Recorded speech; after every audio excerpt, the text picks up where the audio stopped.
ఆరేళ్ళు వస్తున్నాయి మాకు, 4 ఏళ్ళు వస్తున్నాయి మాకు. ఒంట్లో బాగుంటలేదు. ఆయన ఇచ్చే దేనికి మాకు ఉపకారుతున్నాయి.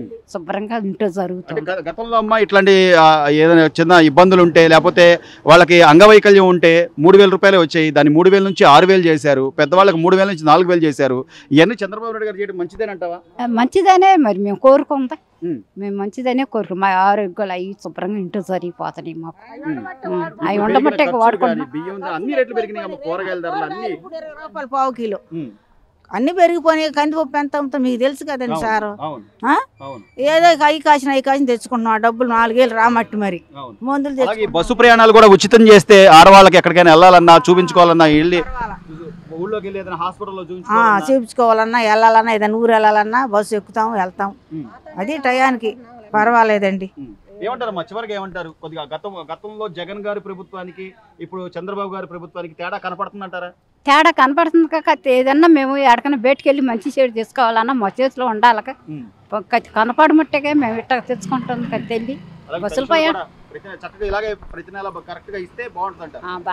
నిన్న ఒక రోజులోనే ఇవ్వాలన్నారు. వచ్చినాయి పొద్దున్న ఎప్పుడు ఇచ్చారు మీకు పెన్షన్? పొద్దున్న 6ంటికి వచ్చారు. నిన్న 6ంటికి పొద్దున్న వచ్చేసారండి. ఉదయాన్నే వచ్చారమ్మా?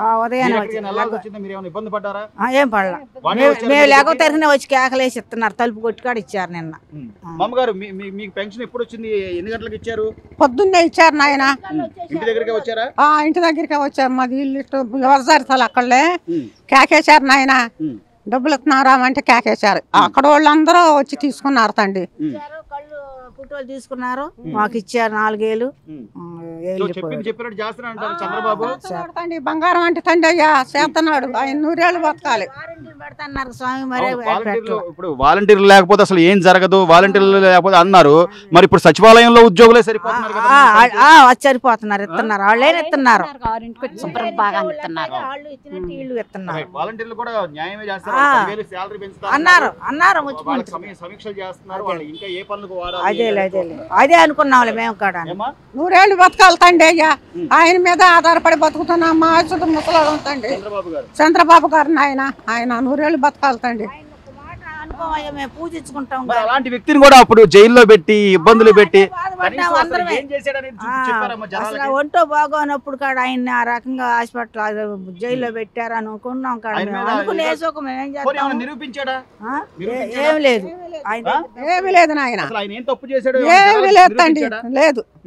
బంగారు తండ్రి ఆయన్ని ఎప్పుడు తలుచుకుంటుంటాం మేము మాత్రం నాయన.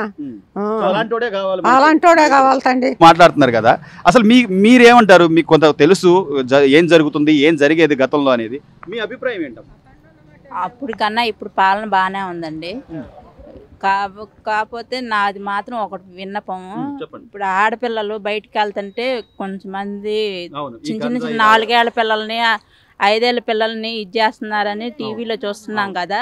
వాటి మీద కూడా చంద్రబాబు నాయుడు గారు చర్యలు తీసుకోవాలని కోరుకుంటున్నాం. ఖచ్చితంగా. అంటే గతంలో కనీసం ఏదైనా ఆడపిల్ల వైపు చూడాలంటే ఖచ్చితమైన చట్టాలు ఉండేవి, శిక్షలు ఉండేవి. గత 5 ఏళ్లలో కనీసం గ్రామ స్థాయిలో కూడా గంజాయి తాగుతున్నారని, పిల్లలు పాడైపోతున్నారని ఎన్నో కంప్లైంట్లు గత 5 ఏళ్లలో. ఇప్పుడు ప్రభుత్వం ఖచ్చితంగా పరిశీలిస్తుంది. దానికి సంబంధించిన మీరేం చెప్తారు? గవర్నమెంట్కి ఏం చెప్తారు గట్టిగా? అల్టిమేట్ పోయినసారి ఇవన్నీ చాలా జరిగినాయి. ఇప్పుడైనా జరగకుండా ఉండాలని కోరుకుంటున్నాం. ఓ తల్లిగా నాకు 2 ఆడపిల్లలు ఉన్నారు.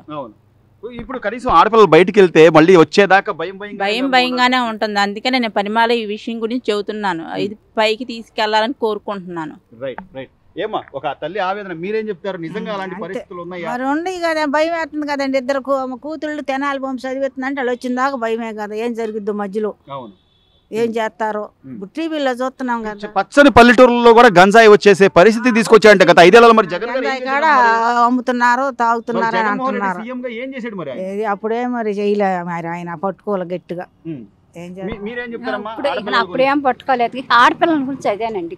ఆడపిల్ల జాగ్రత్తగా ఎంట్రన్స్ తీసుకుంటే అదే మేము కోరుకుంటున్నాం. పాలన ఇది స్ట్రిక్ట్ గా ఉండాలని కోరుకుంటున్నాం. ఇక్కడ ఎక్కువ టీవీల్లో కానీ ఛానల్లో కానీ అయ్యే చూస్తున్నాం కదా మేము. ఆ విషయంలో కానీ అవన్నీ మరి 4 ఏళ్ల పిల్లల్ని, 5 ఏళ్ల పిల్లల్ని, 3 ఏళ్ల పిల్లల్ని కూడా వదలట్లేదండి. ఈ విషయంలో కొంచెం గట్టి చర్యలు తీసుకొని ప్రభుత్వం నిర్ణయం తీసుకొని అలాంటి చేసిన వాళ్ళని ఉరిశిక్ష అమలు చేస్తే ఇంకొకరు చేయరు. భయం ఉండాలి అందుకని మేము కోరుకుంటున్నాం ఆ విషయంలో మాత్రం గట్టి నిర్ణయం తీసుకోవాలి